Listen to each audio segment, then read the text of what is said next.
copyrighted program created by Rio Grande. Los Angeles Sheriff's Office calling all cars. Attention all cars. Broadcast 297 regarding a murder. Assist the officers aboard the Johanna Smith gambling ship off Long Beach. That's all. Those and questions.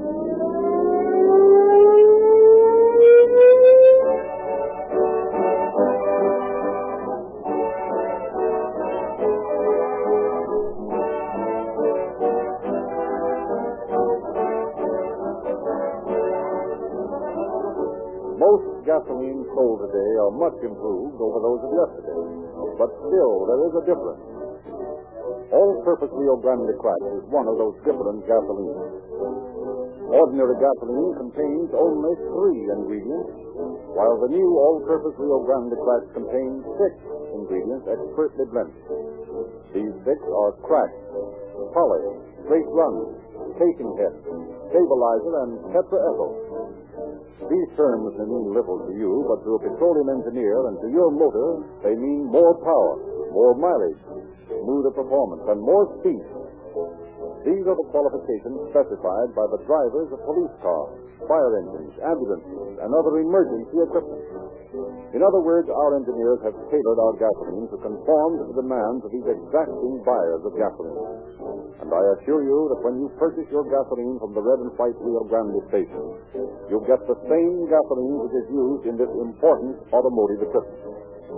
Try this new all-purpose gasoline just once, and you will then know why it is the most highly recommended gasoline sold in the West.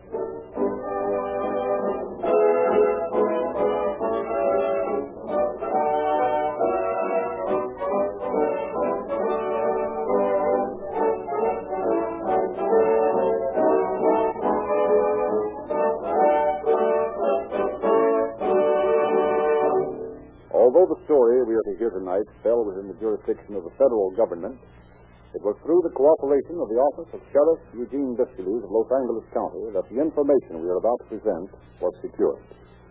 We have therefore asked Sheriff Viscaluse to open our program. Good evening, ladies and gentlemen. It is a pleasure to again appear on Calling All Cars with a story that proves once more the truth of the adage that crime cannot pay.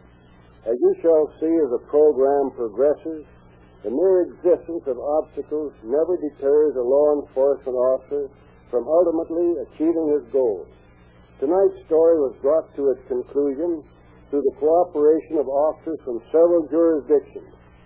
It is a source of increasing satisfaction to me that such cooperation is stronger today than ever in the efforts of law enforcement agencies to bring home to the criminally inclined the proof that crime never can pay.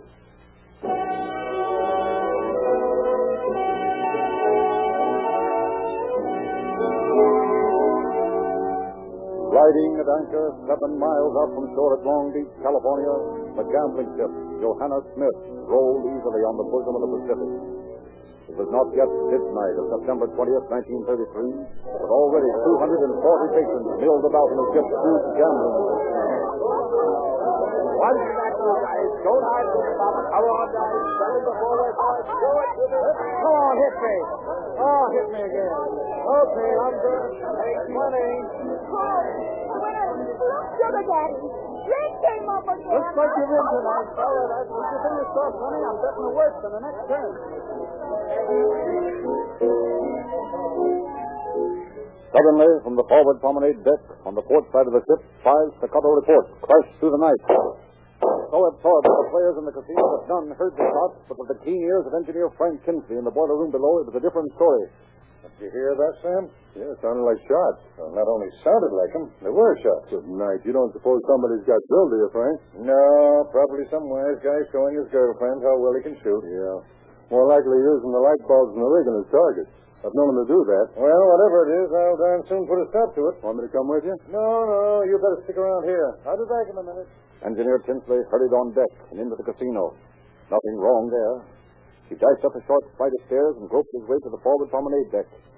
In the dim light, we almost stumbled over a dark form that lay at his feet in a slowly widening pool of blood. Oh. Hey, fella. Are you hurt very bad? Try to answer me, fella. Who shot you? Hey, Tinsley, is that you? Yes, sir. It's me, all right, Captain. What seems to be the trouble? Oh, this fellow's been shot by somebody. Looks like he's hurt pretty bad. Did you just find him? Yes, sir. I heard the shots down in the boiler room and came up to find out what was going on. He's still alive, that's the cinch. Yes. I'll see if there's a doctor on board.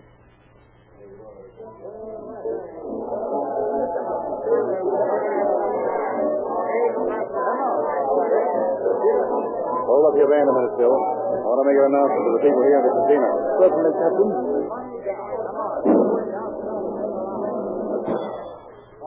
Ladies and gentlemen, I'll only interrupt you a second. I want to find out if there's a doctor here. A man's been hurt.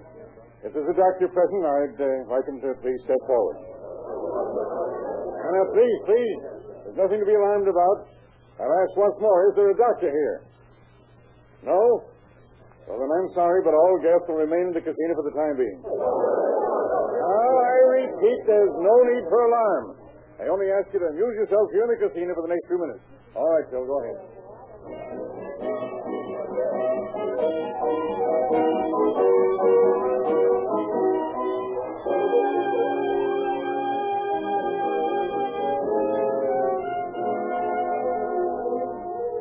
Captain McDonald and Steward Harvey Pond rushed the badly wounded man toward shore in the water taxi. But it was an undertaking establishment where he finally arrived, having died during the trip. The Long Beach police were at once notified, and Lieutenant of Detective C.E. Peterson and Detective Sergeant M.D. Kane were assigned to the case. Peterson's first official act was to telephone to Captain Muller F.K., commander of the United States Coast Guard Station number 17 at San Pedro. Captain Hayes? This is Detective Lieutenant Peterson of the Long Beach Police. There's been some trouble out on the gambling ship Joanna Smith. Shooting. Oh, I see. What do you want me to do? I'd like to have you send a cutter to stand by out there and see that no passengers disembark from the ship until given permission to do so from the proper authorities. Certainly. I'll be glad to cooperate. Well, thank you, Captain.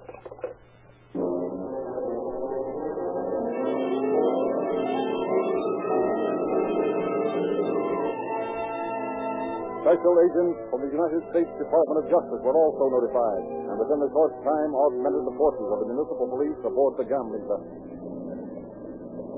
Lawrence, those government men just pull along tight, Peterson. They're coming aboard now. Oh, yes. Thank you, Captain McDonald. We're special agents from the Department of Justice. Who's in charge here? I'm in charge of the investigation. My name is Peterson. Oh, yes, Peterson. They gave us your name when we were sent out. Yeah, this is Captain McDonald. He's master of the Johanna Smith. All right, Captain.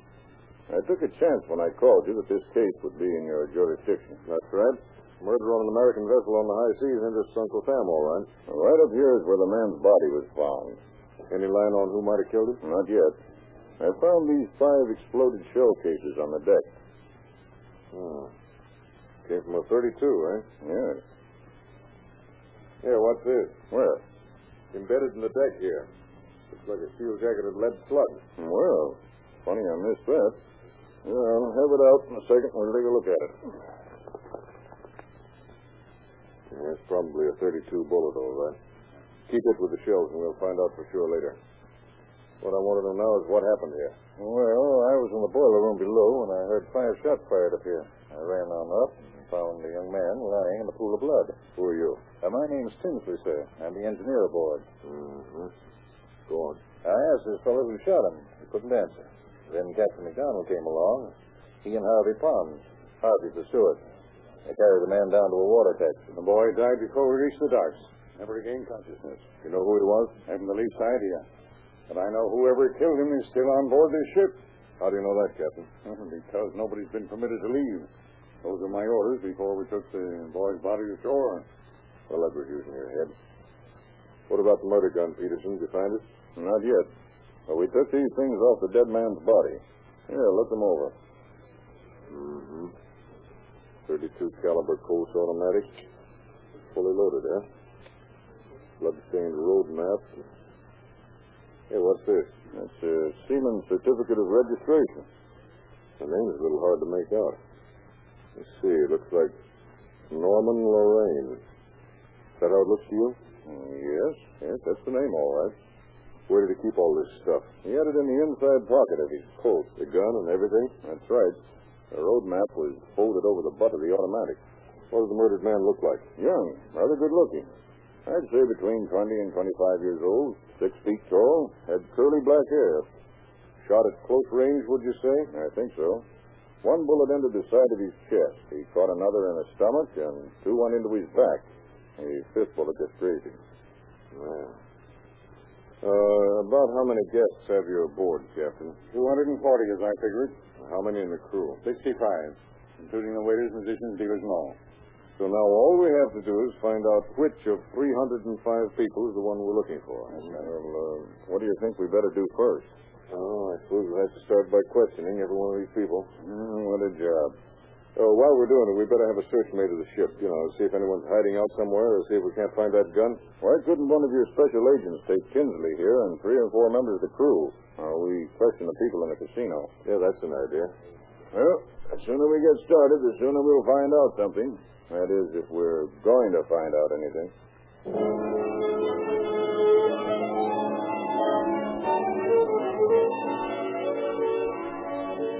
A few minutes later, the patrons of the casino were segregated in a corner where it was impossible for them to communicate with members of the crew.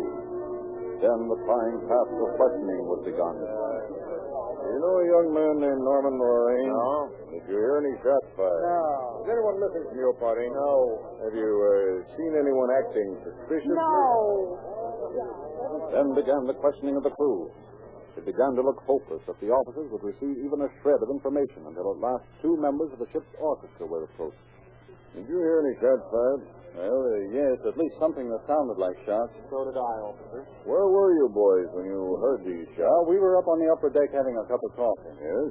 What then? Well, we heard this noise and looked out the window. A few seconds later, I saw a man walk past the coffee shop. But neither of you made any effort to find out what had happened? Well, no, sir. We just thought it was some drunk showing off. Can you describe the man you saw? Well, all I know is he had on a snap-brim felt hat.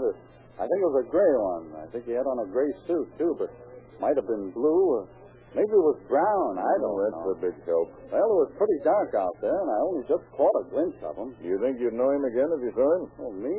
No, I wouldn't know him in a million years. Well, that's just swell. What's the matter, Peterson? I thought I was going to get myself a little information here, but all I get is talk about gray felt hats. Good night, there's 60 men in there with gray felt hats. Tough luck. Here's some more. That search party combed the ship but didn't find a thing. No game, huh? No. Well, it's 10 to 1. The killer tossed the gun overboard, so I'd hardly expect him to find that. Still, he himself must be aboard somewhere. Unless he decided to jump overboard after he shot this fellow. And commit suicide? Say, listen here, officer. How much longer are you going to keep us here aboard this ship? I'm sorry, but we've got to keep you here a while longer. This is an imposition. Do you realize it's after 2 o'clock in the morning? I have work to do. Oh, I understand that, sir, but I'm helpless to do anything about it for the present. I never heard of such an outrage. I'll sue the ship. That's what I'll do. Yes, by George, I'll sue the ship. Oh, dear. I'm afraid this situation with the guests is going to be a little tough before we're through here. Yeah, I know it is. That isn't going to make things any easier. Uh-oh. Here comes another one. A woman this time.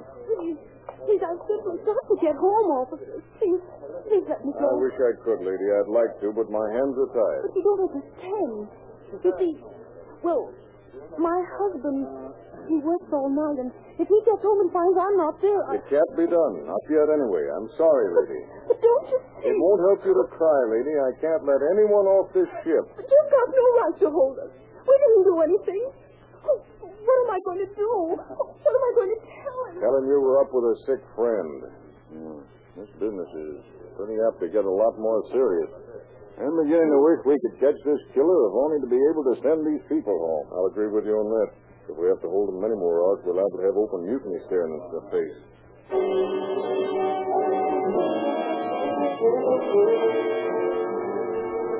But in spite of the growing impatience and muttered threats of the guests who crowded the ship, the investigators proceeded grimly with the task before them. Names, addresses, and occupations of every person aboard were carefully listed. Finally, at 6 o'clock in the morning, it was decided that 175 men and women who had satisfactorily established their identities should be permitted to leave the ship. From there, by a process of elimination, the group of suspects was at last reduced to 7 men. Well, the only thing I can see to do, Peterson, is to go question the 7 suspects we're holding and see if we can narrow them down any more. That's about all. Let's see now. What do we got? According to their statements, three garage mechanics, an ex-convict, a chauffeur, a newspaper reporter, and a seaman. Quite a collection. I'm just as certain as I am here that one of those seven is the killer. But how are we going to prove it? Yeah, that is a question. They all deny knowing the dead man. No weapons were found on them, no bloodstains on their clothing. Not only that, but they all seem to have letters or cards of identification. All but the ex-convict have jobs, and none of them are wearing gray snap-brim hats. Well, let's have one more go at them. The boys have got them in this cabin here. All right, you fellas. We're going to give you another chance to talk. Now, once again, do any of you know Norman Lorraine or know of him? And none of you have got a gun ditched around here? Say, we've been answering these questions all night. If you don't let us go ashore right away, we're liable to lose our job. Hey, aren't you the one who said you were a newspaper man? Yeah, I thought you said you worked on a San Francisco sheet. I do, but that doesn't mean my job keeps me in San Francisco all the time. Why don't you let up on us? What's wrong, son? What are you crying about? Oh, I know what's going to happen. You'll pin this on me. You know I just got out of the pen a few days ago. So what? Oh, you can't kid me. I know I'm due to be framed for this job. Why do you think that? Nobody's going to pin anything on you haven't done. Well, if the parole board finds out I'm mixed up in this event, they'll send me back. Just sit tight and quit your blubbering. You haven't been accused of anything yet. Do we go ashore this morning or don't we? Keep your shirt on. You newspaper guys are always in a hurry. That's our job. Okay, boys. I'll let you go ashore. But before you go, I'm going to have a complete set of fingerprints from each of you. You're going to take our prints? Well, sure, why not? You birds have spent half the night telling us how innocent you are, so you oughtn't to mind a little thing like that. Okay, Sergeant Payne. Bring in the ink pad. We're going to collect a few souvenirs.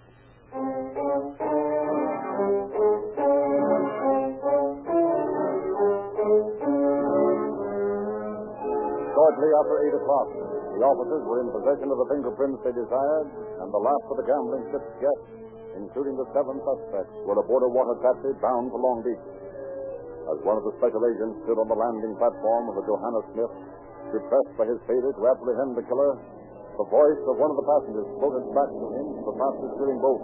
Hey, I saw someone pick up a gun in the launch a minute ago. You what? A gun. Someone picked up a gun in the Peterson, you hear that? Something about a gun, wasn't it? Hey, bring that launch about.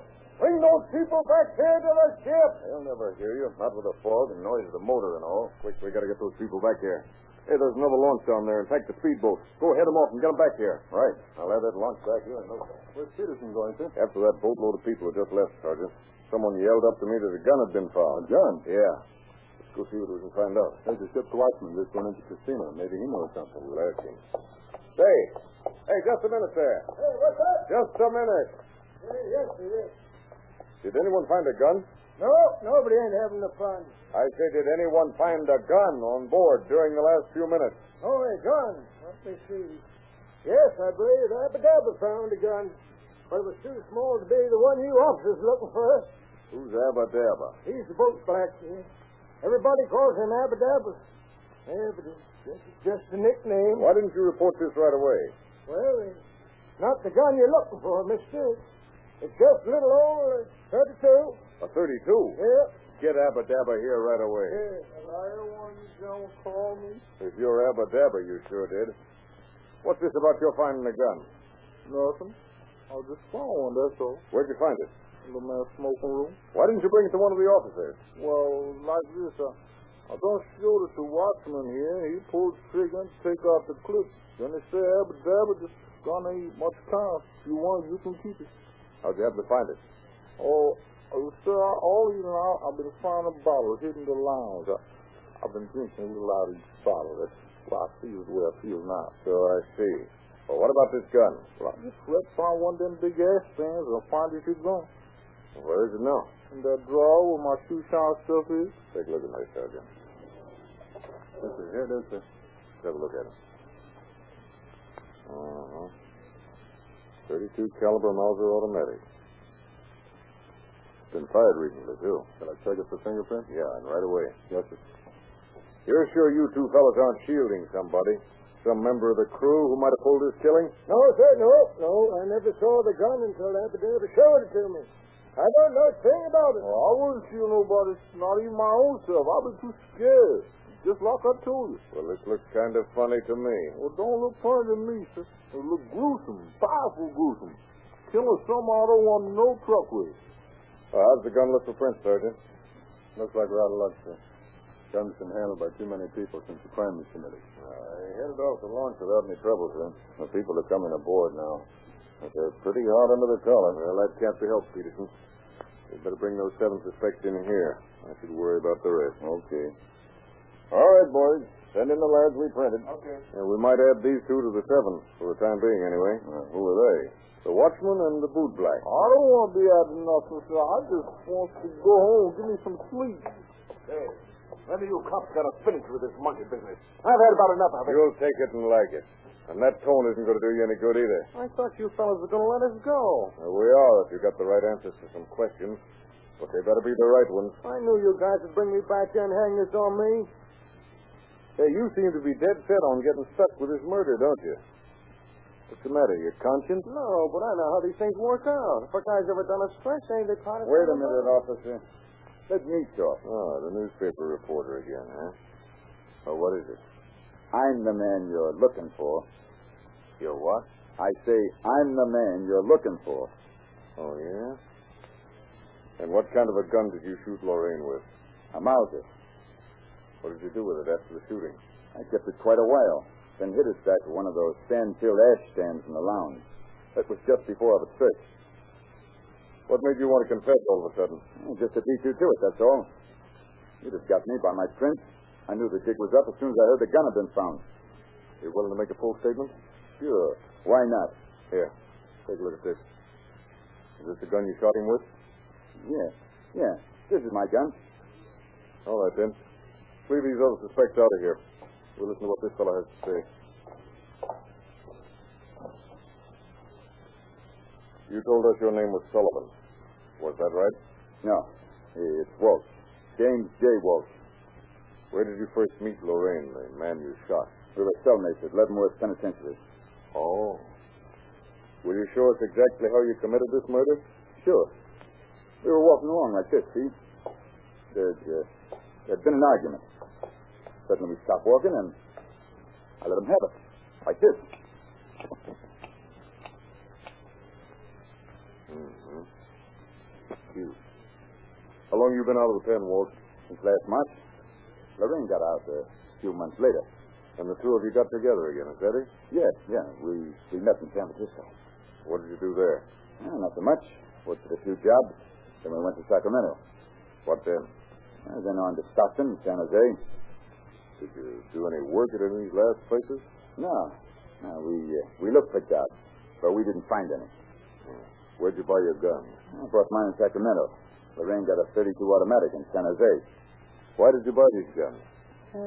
Make a living with, I guess. Did you commit any robberies? No. We were waiting for something good. When did you come to Long Beach? Last Monday. Well, how'd the two of you happen to come out here to Joanna Smith? I don't know. We've been drinking and quarreling most of yesterday afternoon, and What were you quarreling about? Well, we've been working on a plan to kidnap a big shot oil man, but we couldn't seem to agree on some of the details. I don't want any part of this something else stuff. Kidnapping's one thing. Murder's another. Yeah? Well, look. Every time somebody kidnaps a guy and then brings him back safe and healthy, that guy gets caught. Not for me. I like the old saying. Dead men tell no tales. Sometimes I don't think you're human. That's no attitude to take. Even animals have got more heart than that. You're joking. Listen, I'll stick with you on any job just so long as you don't knock off an innocent guy. But if you ever do so, help me, I'll turn you in. You're too soft for your own good. I suppose you'd squeal if I killed a cop even. No, that's different. Well, if you want to know, I'd just as soon kill you as anybody. And it wouldn't bother my conscience any, because as far as I'm concerned, you're just a rat. Okay. Let's not say any more about it. After the two of you got out here to the ship, the argument continued, huh? Yeah, I was still talking about my code of kill or be killed. You sort of seemed to be afraid of me. What made you feel he was afraid of you, Walt? I don't know exactly. But while we were walking on the upper deck, he acted afraid. Stopped several times. Did he ever make a move toward his gun? Well, he unbuttoned his coat. The gun was in his inside pocket. But he never actually reached for it. Yeah, the minute he did, he stopped walking by this time. Both of us seemed to come to a showdown. Neither of us said nothing. What happened then? Well, then he started to reach in his inside pocket. I guess he knew I was mad enough to kill him. So I pulled out my gun and released the safety. Only meant to bluff him and to give him up his gun. Yeah, but instead you shot him. Sure. You see, he kept on going after his gun. I think the first bullet hit him in the stomach because he lurched forward and moaned. And you kept on firing at him? I figured I'd better put him out of his misery. So I emptied my gun into him. Did Lorraine ever draw his gun clear of his pocket? I can't say for sure, but I think he did. Did you actually see Lorraine draw his gun? I think so. That was before I started shooting. Did Lorraine shoot? No. Then how do you explain the fact that when Lorraine was found after the shooting, his gun was still in his inside pocket? I suppose he let go of the gun after the first bullet hit him and it fell back in. After shooting Lorraine, what did you do? Well, first I threw my hat overboard. Then I just walked around and mingled with the crowd. How far away from him were you when you started firing? About 5 feet. Is there anything further to add to this statement? Only that when I killed Lorraine, I felt that it was either his life or mine.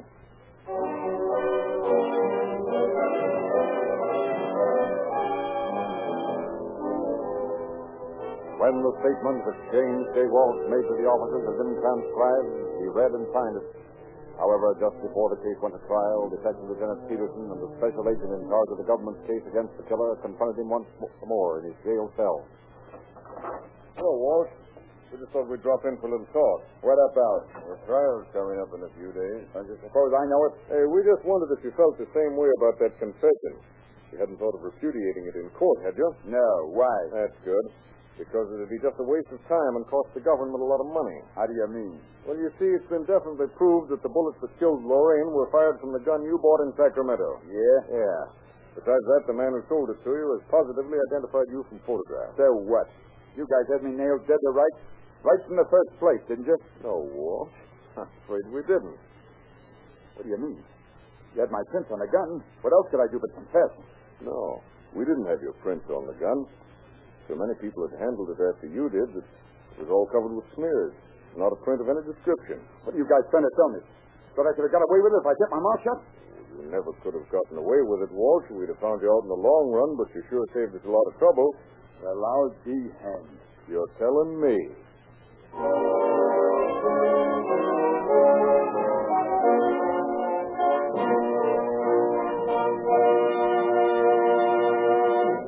In just a moment, we shall hear the concluding facts regarding tonight's story. Friends, it pays to use no gasoline but the best in your motor. All-purpose Rio Grande cracked gasoline is the first in public service. The most highly recommended gasoline sold in the West. For more power, more mileage, smoother performance. Fill up with this new all-purpose Rio Grande. If you haven't done so, try it tomorrow.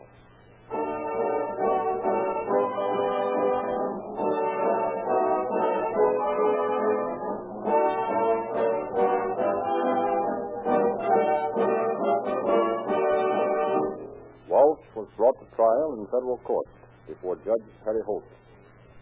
Psychiatrists found him sane, but of such criminal tendencies as to be dangerous to society. He was found guilty and sentenced to spend the remainder of his life contemplating the truth that crime cannot pay.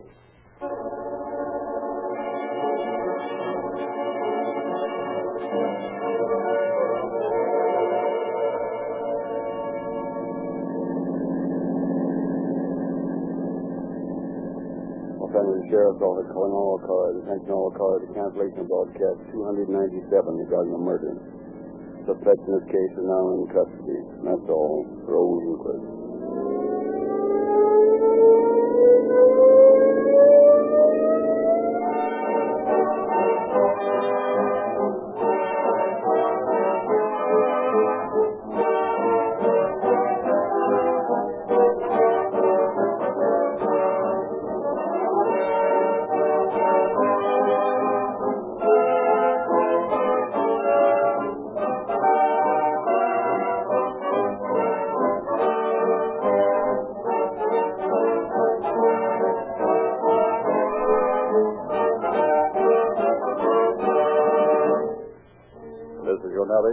Frederick Lindsley, bidding you good night for Rio Grande.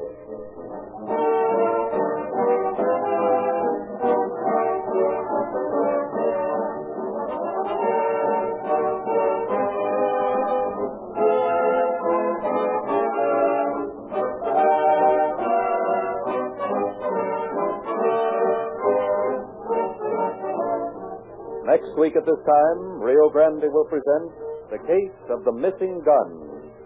This is the Columbia Broadcasting System.